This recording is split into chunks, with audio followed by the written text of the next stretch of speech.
ತುಂಗಭದ್ರಾ ಅಣೆಕಟ್ಟಿನ 19ನೇ crest gate ಕುಸಿತಗೊಂಡಿರುವುದು 12 lakh hectare ಕೃಷಿ ಭೂಮಿ ಮುಳುಗಡೆ ಆಗುವ ಸಾಧ್ಯತೆಯೂ ಕೂಡ ಈಗ ಮೂಡ್ತಾ ಇರುವಂತದ್ದು. ತುಂಗಭದ್ರಾ ಅಣೆಕಟ್ಟಿನಿಂದ ನಿನ್ನೆ ಭಾನುವಾರ ಮಧ್ಯಾಹ್ನದಿಂದ ಹೆಚ್ಚುವರಿ ನೀರನ್ನ ಹೊರಬಿಡಲಾಗ್ತಾ ಇದೆ.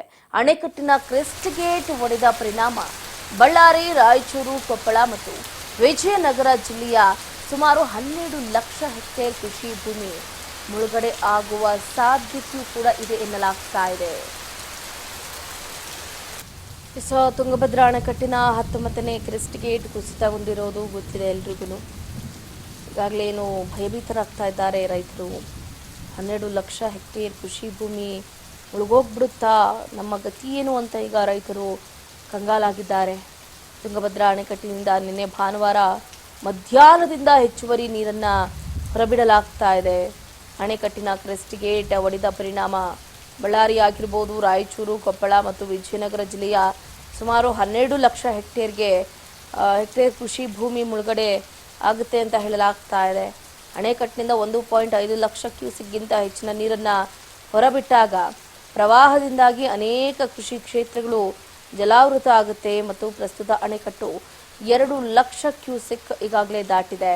ಇದರಿಂದಾಗಿ ರೈತರು ತಮ್ಮ ಬೆಳೆಯನ್ನ ಉಳಿಸಿಕೊಳ್ಳೋದಕ್ಕೆ ಆಗದೆ ಚಿಂತೆ ಮಾಡುವಂತಹ ಪರಿಸ್ಥಿತಿ ಉಲ್ಬಣ ಆಗಿದೆ. ಇದರಲ್ಲಿ ಯಾವುದೇ ಅನುಮಾನ ಇಲ್ಲ. ಅಧಿಕಾರಿಗಳು ತೋರಿಸಿದಂತಹ ದಿವ್ಯ ನಿರ್ಲಕ್ಷ್ಯವೇ ಇವತ್ತು ರೈತರು ತಲೆ ಮೇಲೆ ಕೈ ಹೊತ್ಕೊಂಡು ಕೂರುವಂತಹ ಪರಿಸ್ಥಿತಿಗೆ ಇವರೇ ಮೂಲ ಕಾರಣ ಅಂತಲೇ ಹೇಳ್ಬೋದು. 3 ರಾಜ್ಯಗಳ 13 ಲಕ್ಷ ಎಕರೆ ನೀರಾವರಿ ಭೂಮಿಗೆ ಈಗ ಸಮಸ್ಯೆ ಎದುರಾಗಿದೆ. ಡ್ಯಾಮ್ ಖಾಲಿ ಮಾಡ್ತಾ ಇರೋದ್ರಿಂದ ಮುಂಬರುವ ದಿನಗಳಲ್ಲಿ ಬಳ್ಳಾರಿ, ವಿಜಯನಗರ, ಕೊಪ್ಪಳ, ರಾಯಚೂರಿಗೆ 12 ಲಕ್ಷ ಹೆಕ್ಟೇರ್ಗೆ ಸಮಸ್ಯೆ ಆಗುತ್ತೆ ಅಂತ ಹೇಳಲಾಗ್ತಾ ಇದೆ. ಕರ್ನಾಟಕ, ಆಂಧ್ರ, ತೆಲಂಗಾಣ ಸೇರಿದಂತೆ ಒಟ್ಟು 13 ಲಕ್ಷ ಎಕರೆಗೂ ನೀರಿನ ಸಮಸ್ಯೆ ಉಂಟಾಗುವುದರಲ್ಲಿ ಅನುಮಾನ ಇಲ್ವೇ ಇಲ್ಲ.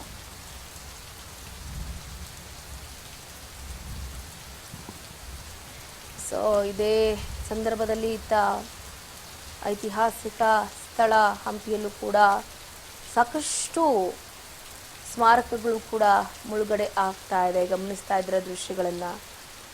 ಪಾರಂಪರಿಕ ಸ್ಥಳಗಳು, ಐತಿಹಾಸಿಕ ಸ್ಥಳಗಳು. ಹಂಪಿ ಅಂದರೆ ಸುಪ್ರಸಿದ್ಧ ತಾಣ ಅಂತಾನೆ ಹೇಳ್ಬೋದು. ಈಗ ಅಲ್ಲೂ ಕೂಡ ಹಲವು ಸ್ಮಾರಕಗಳು ಮುಳುಗಡೆ ಆಗ್ತಾ ಇರೋದು ಬಹಳ ಒಂದು ಕಡೆ ಬೇಸರವನ್ನ ಉಂಟು ಮಾಡ್ತಾ ಇದೆ.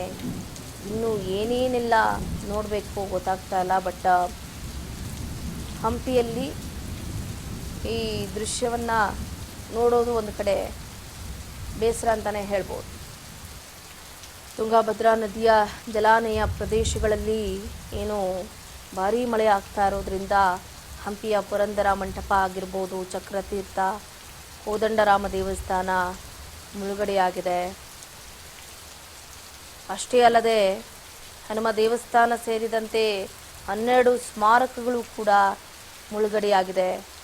ವಿಜಯನಗರ ಜಿಲ್ಲೆಯ ತುಂಗಭದ್ರಾ ಅಣೆಕಟ್ಟಿನಿಂದ ಈಗಾಗಲೇ 1.6 ಲಕ್ಷ ಕ್ಯೂಸೆಕ್ಗೂ ಹೆಚ್ಚು ನೀರು ಬಿಡಲಾಗ್ತಾ ಇದೆ.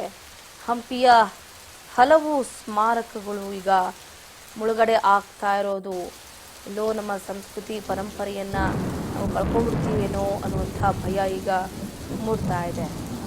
ಹಂಪಿ ಮತ್ತು ಸುತ್ತಮುತ್ತಲಿನ ಪ್ರದೇಶಗಳಿಗೆ ಈಗಾಗಲೇ ಅಧಿಕಾರಿಗಳು ಭೇಟಿಯನ್ನು ನೀಡೋದಕ್ಕೆ ರೆಡಿ ಆಗಿದ್ದಾರೆ.